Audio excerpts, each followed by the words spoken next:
உங்கள் பகுதி செய்திகள் இடம்பெறும் நியூஸ் 25.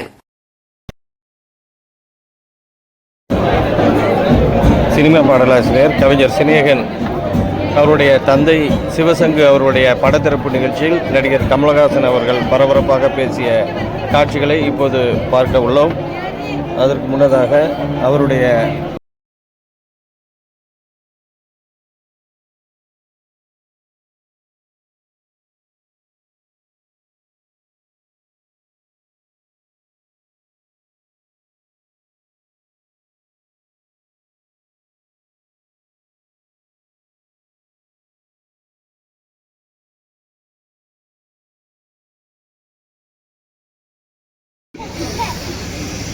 அடுத்த வேலைக்கு நகர்ந்து சென்று விடுவாரோ அதுபோலவே இங்கே நின்று கொண்டிருக்கும் என் தோழர்களுக்கும் அவர்கள் பெயர் சொல்லும் மேடை இன்னொன்று அமையும்.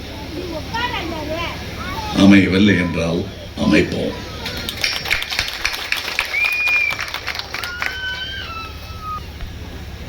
இப்பொழுது மீண்டும் ஒரு வரவேற்புரை.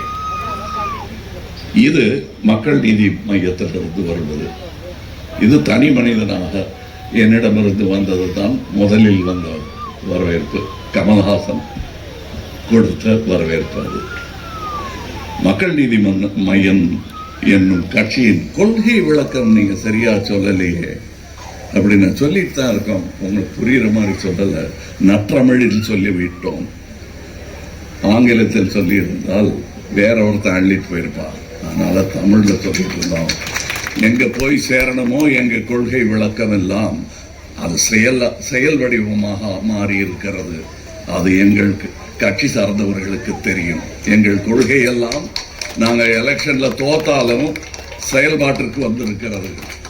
அது எங்கள் ஆற்றலை விட எங்கள் அறிவை காட்டுகிறது. இனிதான் ஆற்றலை காட்ட வேண்டிய நேரம். இங்கே வந்தவர்கள் எல்லாரும் நான் சொன்ன முதல் உயிரே உறவே தமிழே என்ற வரவேற்பில் அடங்கி விடுவார்கள். இவர்கள் பதவிக்கு மரியாதை கொடுக்க வேண்டும் என்பதற்காக தனியாக அதை பிரித்து சொன்னேன், அவ்வளவுதான். மற்றபடி எப்படி நண்பர் அமைச்சர் தம்பி எப்படி இங்கே வந்தாரோ, ஊர் வேறு வேறையாக இருந்தாலும் அவர் சொந்த ஊரிலிருந்து வந்தவர்களாகத்தான் மற்றவர்களையும் நீங்கள் கொள்ள வேண்டும். அன்பில் வந்தவர்கள் தான் அனைவருமே. அன்பில் என்பது அவர் வாழ்ந்த இடம். அதனால் அவர் இங்கு வந்ததில் எனக்கு ஆச்சரியமே இல்லை. அன்பு கட்சி தாண்டியது. அண்ணாவின் மேல் எனக்கு இருக்கும் அன்பும் அப்படிப்பட்டதுதான். அவர்கள் பிள்ளைகள் எல்லாருக்கும்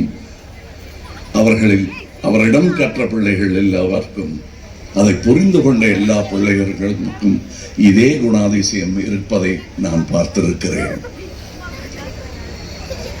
பதவி வரும்போது பணிவு வர வேண்டும், துணிவும் வர வேண்டும் தோழா என்று சொன்னார்கள். பணிவுக்காக துணிவை இழக்கும் சுயமரியாதையற்றவர்கள் அல்ல எங்கள் கூட்டம். இது அன்பில் வாழ்ந்தாலும் பணிவு தெரிந்தாலும் துணிவு மறக்காத கூட்டம். அந்த கூட்டத்தில் அவர் அமைச்சராக வந்ததை விட அதிகம் பெருமை எனக்கு. அன்பில் வந்தார், என் தம்பியாக வந்தார். அப்படித்தான் எங்கள் உறவு. நான் இந்த அரசியல் நிலைப்பாடுகள் வெவ்வேறாக மாறி இருந்தாலும் இந்த அன்பு அப்படித்தான் இருந்திருக்கும் என்று நான் நம்புகிறேன். இங்கே வந்திருப்பது ஒரு இரங்கல் கூட்டத்திற்கு அல்ல, இது ஏற்றம் காணும் கூட்டம். இரங்கல் முடிந்து விட்டது. அவர் வாழ்ந்த நாட்களை நினைத்து பெருமிதம் கொண்டு அவரை ஏற்றி வைக்கும் கூட்டம் இந்த கூட்டம். நான் இரங்கல் கூட்டங்களுக்கு தாமதமாகத்தான் செல்வேன், அது தெரியும் என்று. காரணம், அந்த கூட்டத்தில் எல்லோரும் ஆறுதல் சொல்வார்கள். ஆனால் விம்மி விடைக்கும் அந்த சோகத்தை அடுத்த நாள் உணர்வார்கள். நான் எப்பொழுதும் ஒரு 3 நாள் தாமதமாக 2 நாள் தாமதமாக வீடு வெறித்தோடி கிடக்கும் பொழுது நான் மட்டும் போவதையே பெருமையாக நினைப்பவன். அதற்கும் என் பகுத்தறிவுக்கும் நிறைய சம்பந்தம் இருக்கிறது. அதுதான் பகுத்தறிவு. ஒன்றை நிராகரிப்பதல்ல பகுத்தறிவு. ஒன்றை புரிந்து கொண்டு தேவையான அளவு நாம் அதில் இடைபடுவதும் பங்கேற்பதும் இருக்க வேண்டும். அவ்வளவுதான் பகுத்தறிவு. அதற்கு மேல் இல்லை என்று சொல்வது என் இஷ்டம், உண்டு என்று சொல்வது உன் இஷ்டம். ஆக அப்பப்ப அட்ஜஸ்ட் பண்ணிப்பீங்களான்னு அட்ஜஸ்ட் பண்றது தான் வாழ்க்கையை. அவரும் இருக்கணும், நானும் இருப்பேன். அதுதான் பகுத்தறிவு. இப்பொழுது இங்கே படத்துக்கு ஃப்ரேம் கட்டி மாட்டிட்டீங்க. அது அவர் உருவத்திற்கானது. அவர் செயலுக்கான ஃப்ரேம் எங்க போடணும்னா, நீங்க போட்டது சிற்றப்பனுக்கான அடிக்கல் நாட்டு விழா. அது நான் இங்கே அவர் சொன்ன இடைச்சர்கள் போல் நானும் ஒரு இடைச்சர்கள் செய்ய கடமைப்பட்டிருக்கிறேன். இங்கு நான் வந்தது பொதுவாக ஒரு மன்னிப்பு கேட்பதற்காக. இவர் யார் என்றது தெரியாது. பிக் பாஸில் பார்த்தேன், கவிஞர் என்று சொன்னார்கள். கொஞ்சம் எனக்கு தெரிந்ததை சொல்லி பார்த்தேன், அவரும் சொன்னார். அப்படி வளர்ந்த நட்பு. நான் இவரை கவிஞரே என்று கூப்பிட்டேன். அன்று மனது இலகி இருக்கும் அவருக்கு. ஏன்னா எனக்கு தெரியும், கண்ணதாசன் அல்லது வைரமுத்து என்னை பார்த்து கவிஞரேன்னு சொல்லிட்டாங்கன்னா 2 நாள் தூக்கம் வராது. அப்படி எனக்கு அவர் எங்க தொட்டா அவர் என் பக்கம் வருவாரோ அந்த இடத்த தொட்டுட்டார். நான் அப்பவே முடிவு செஞ்சுட்டார் இங்க வர்றதுன்னு. ஆனா இங்க மன்னிப்பு கோரல் எதற்காக சொல்லுகிறேன் என்றால், உங்க பிள்ளைய நான் தத்து எடுத்துக்க போறேன்னு அவர்கிட்ட பர்மிஷன் கேட்கல.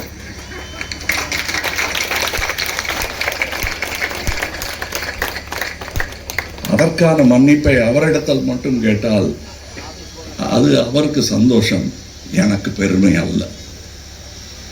இது ஒரு சுயநலமான மன்னிப்பு கோரல் என்று நினைத்தாலும் பரவாயில்லை. ஆனால் செய்ய வேண்டிய கடமை தவறி விட்டதற்கான மன்னிப்பு இது. உங்கள் பிள்ளை இனி என் பிள்ளை என்று அவரிடம் அல்லவா சொல்லி இருக்க வேண்டும். இவரிடம் சொல்வது எனக்கான சுயநலம் போல் தோன்றுகிறது. பர்மிஷன் கேட்காம எடுத்துக்கிட்டேன், அதற்காக இந்த ஊரிடம் மன்னிப்பு கேட்க வேண்டும். உங்கள் பிள்ளை இனி என் பிள்ளை. அடுத்து அவர் ஃப்ரேம் கட்ட வேண்டியது எது இருக்கு என்றால், அவர் உழுத நிலம் எங்காவது இருந்ததென்றால் அதை பாதுகாத்து வையுங்கள். அப்படி அதை உங்களுக்காக அவர் இழந்திருந்தால் அதை மீட்டெடுங்கள். அவர் பணி தொடர வேண்டும். அது உங்களால் முடியவில்லை என்றால் முடிந்தவர்களிடம் அந்த இடத்தை கொடுத்து அதை செய்ய சொல்லுங்கள். அதுதான் அவருக்கு நீங்கள் செய்யும் பெருமை. அவர் சட்டை போடாமல் இருந்தவருக்கு நீங்கள் மாட்டிவிடும் பட்டு சட்டை. இது எப்படி எனக்கு இந்த உத்வேகமும் கோபமும் உணர்வும் வருகிறது என்றால், என் தந்தை மரணப்படுக்கையில் இருந்தபோது துருப்பிடிச்ச கலர்ல ஒரு கதர் சட்டை போட்டுட்டு அலைவார்கள். அவர்கிட்ட எனக்கு சும்மா பாசத்தை காட்டினதா ஒரு சந்தேகம் வந்துடும் நமக்கு. எஸ்பெஷலி அவங்க போக போறாங்கன்னு தெரியும் போது சரியான பாசத்தை நாம் காட்டினோமா இல்லையான்னு ஒரு டவுட் வரும். அப்போ நான் கேட்டேன், நான் அவங்கள நல்ல சட்டை போட்டு பார்த்ததே இல்லை. அவரை மகிழ்விப்பதற்காக கொஞ்சமாக நினைவெல்லாம் நல்லா இருந்துச்சு, மூச்சு தான் கொஞ்சம் கஷ்டப்பட்டுச்சு. அப்போ அவர்கிட்ட போய், இது பட்டு சட்டையும் வேட்டியும் வாங்கிட்டு வந்திருக்கேன், இதை நீங்கள் எப்படியாவது எனக்காக போட்டு காட்டுங்க ஒரு வாட்டி. எனக்கு எங்கேயோ குற்ற உணர்வு, என் வேலையை பார்த்துக்கிட்டு எங்கள் அப்பா இப்படி கணக்கால் தெரிய வேட்டி கட்டுறது எனக்கு கொஞ்சம் கஷ்டமாக இருக்காது. ஏன்னா எங்கள் வீட்டுக்கு வர்ற ஆட்கள்லாம் அவர் வாசலில் உட்காந்து பேப்பர் படிச்சுக்கிட்டு இருக்கும்போது ஐயா இருக்காங்களான்னு அவர்கிட்டயே கேட்பாங்க, வீடு அவரது. அப்படிப்பட்ட எளிமையானவர். அவரிடத்தில் நான் அந்த பட்டுச்சட்டையை நீட்டுறேன். அவர் பேச முடியாமல் சொல்கிறாரு. அறிவு தெளிவாக இருக்கு, மூச்சு தான் மூட்டதுங்கிறது புரிஞ்சது எனக்கு. அவர் சொன்னார், நான் எதுக்காக இந்த கலர் சட்டை போட்டேன் தெரியுமா? அது காரணம் இன்னும் இருக்கும் வரை நான் இதை போட்டுக்கிட்டு தான் சாகணும். சாகிறதுக்குள்ள அது நடக்கலைன்னா இதோட தான் நான் சாகணும். நீ பட்டு சட்டை வாங்கி கொடுக்கணும்னு நினைச்சேன்னா ஒரு 50 கோடி பேருக்காவது வாங்கி கொடு. அன்னைக்கு நீ பணக்காரன்னு மாறு தட்டிக்க. இப்ப அப்பங்கிட்ட வந்து மாறு தட்டாத அப்படின்னாரு. நான் கையை மொத்தம் கொடுத்துட்டு சரி பேசாதீங்க போதும் அப்படின்னு. அது காரணம் இதுக்கு மேல இன்னும் சவுக்கடி தாங்க முடியாதுங்கிறதுக்காக நிறுத்தினேன். ஆனால் அதில் ஒரு பொது நலமும் இருந்தது. மூச்சு விட முடியாமல் கஷ்டப்பட்டு இருக்காரு. அவர்கிட்ட போய் நான் பொழிப்புரை கேட்டுக்கிட்டு இருக்கக்கூடாது. வாழ்க்கையின் ரகசியத்துக்கு பொழிப்புரை அவர்கிட்ட கேட்கக்கூடாது, நானாக புரிந்து கொள்ள வேண்டும் என்று நான் உணர்ந்த ஒரு மணி நேரத்தில் அவர் போயிட்டார். ஆக அவர் சொன்ன அறிவியலைத்தான் உங்கள் அப்பாவிடம் கேட்காமல் உங்களை தன்னகப்படுத்தி கொண்ட நான் சொல்லும் விஷயம், அவர் செய்த பணி நீடிப்பது மிக மிக முக்கியம். அதற்கு அடுத்ததுதான் நீங்கள் எனக்காக செய்யும் இந்த பணி. அந்த லைப்ரரி அறிவு வளர்ச்சி என்பது அதுவும் அவர் பணிதான். உங்களை எல்லாம் மறுபடி விவசாயத்தில் ஈடுபடுத்தாமல் உங்களை போய் படிங்கன்னு சொன்னார்ல, அதில் அன்பில் அவர்களுக்கு தெரிய வேண்டியது, இவர்களில் ஒரு அண்ணன் வந்து ஏடிஎம்கேல இருக்காங்க, இன்னொருத்தங்க காங்கிரஸில் இருக்காங்க. கட்சிகள் எதுவும் விடுவிட்டு போயிடக்கூடாதுங்கிறதுக்காக அவரையும் அறியாமல் அன்பில் இங்கே வந்திருக்கிறார். தோழமை கட்சியாக இருப்பதனால் உயிரே உறவே தமிழே என்பதின் அர்த்தம் புரிந்தவர்களாக இருப்பதனால் இங்கே அவரும் தன்னை அறியாமல் வந்து விட்டார். இனியும் வர வேண்டும். நீங்கள் அடிக்கடி கட்சிக்கு அப்பாற்பட்டது அன்பு, அதற்கு அப்பாற்பட்டது தொண்டும் தான். அதனால்தான் நான் முதலில் அரசியல் கட்சி ஆரம்பிக்காமல் முதலில் தொண்டு பழகிக்கொண்டு பிறகு அரசியலில் வந்து மூத்தவர்களிடம் என்னிடம் நீங்கள் அறிவுரை பெறுவது போல் என்னை விட மூத்த கட்சியிடம் நான் அறிவுரை பெற்றுக்கொண்டு இங்கே கட்சி தொடங்கி இருக்கிறேன். இதுல மாற்று கருத்துக்கள் இருந்தே ஆக வேண்டும். அதன் பெயர்தான் ஜனநாயகம். ஆனால் நாடென்று வரும் பொழுது நாம் கூடி நின்றாக வேண்டும். எதுக்காக நீங்க டிஎம்கேவோட போய் செஞ்சீங்க? நீங்க தான் ரிமோட் கண்ட்ரோல் எல்லாம் தூக்கி போட்டீங்களே டெலிவிஷன் மேல. ஏன் நீங்க மறுபடியும் அங்க போனீங்கன்னா ரிமோட்டை தூக்கி போட்டேன். அதான் சொன்னேன், விமர்சிக்க உரிமை ஜனநாயகத்துக்கு உண்டு. அது தூக்கி போட்டேன். ஆனால் ரிமோட்டை வேற ஆள் தூக்கிட்டு ஓடிட்டேன். ஆக அங்க போக கூடாதியா. ரிமோட்டு ஸ்டேட்டோட இருக்கணும். கல்வியே அப்படித்தான் இருக்கணும். நாங்க நினைக்கிறோம் ரிமோட்டை கொடுப்போமா, நாங்க எடுத்துட்டு வா திருப்பி, பரவாயில்ல அதை நம்ம ஒழிச்சாவது வைப்போம். ஒருத்தர் மேல ஒருத்தர் அடிச்சுக்க வேணாம். இனிமே எவனும் வந்து தூக்கிட்டு போயிட்டான் அப்படின்னு எடுத்த முடிவு தான். இந்த அலையன்ஸ் புரிஞ்சுங்க, புரியலன்னா சும்மா இருங்க.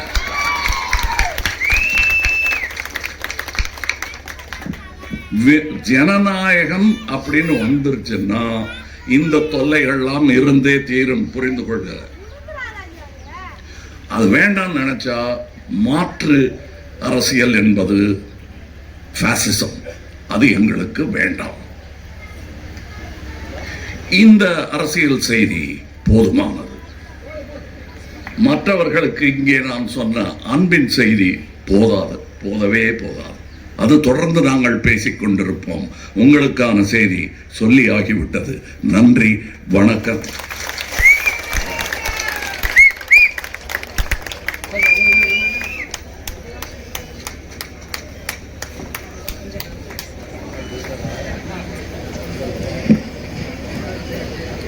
அன்பின் செய்தி நம் அனைவரையும் சிலிர்க்க வைத்தது. விழாவினுடைய நிறைவாக கவிஞர் சிநேகன் அவர்களுடைய மூத்த சகோதரர் திரு திருஞான சம்பந்தம் அவர்கள் இப்பொழுது நன்றியுரை வழங்க வருகிறார்.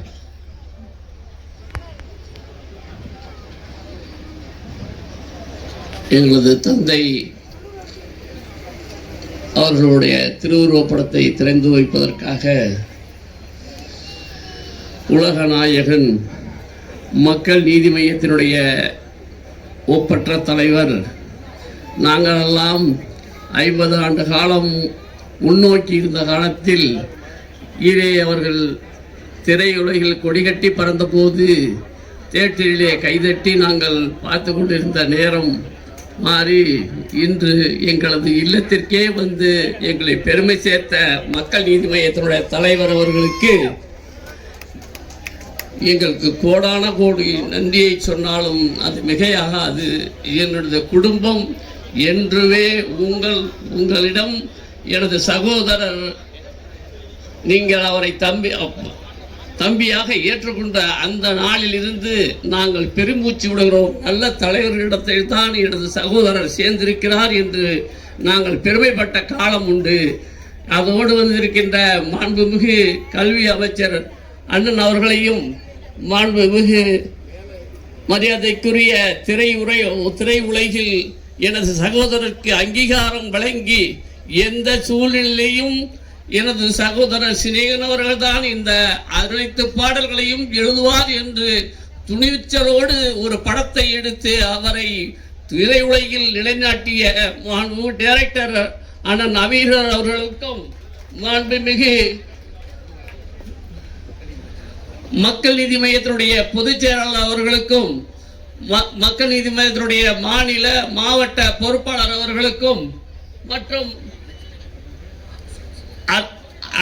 மற்றும் எங்கள் குடும்பத்தில் ஒருவராக இருந்து அரசு பணி என்றால் அது இப்படித்தான் இருக்க வேண்டும் என்று தஞ்சை மாவட்டத்தினுடைய தன்னுடைய நகத்தின் உச்சியிலே அத்தனை விவரங்களையும் தெரிந்து கொண்டு ஒவ்வொரு இடத்திலையும் எங்கெங்கெல்லாம் என்ன தேவைப்படுகிறது என்பதை இரவு பகலாக உழைத்து இந்த மாவட்டத்திற்கு நல்ல பெயர் எடுத்துக் கொண்டிருக்கின்ற மாவட்ட வருவாய்த்துறை அலுவலர் மரியாதைக்குரிய தேவராஜன் அவர்களையும் மற்றும் இந்த நிகழ்ச்சிக்கு வருகை தந்திருக்கின்ற அனைத்து கட்சியுடைய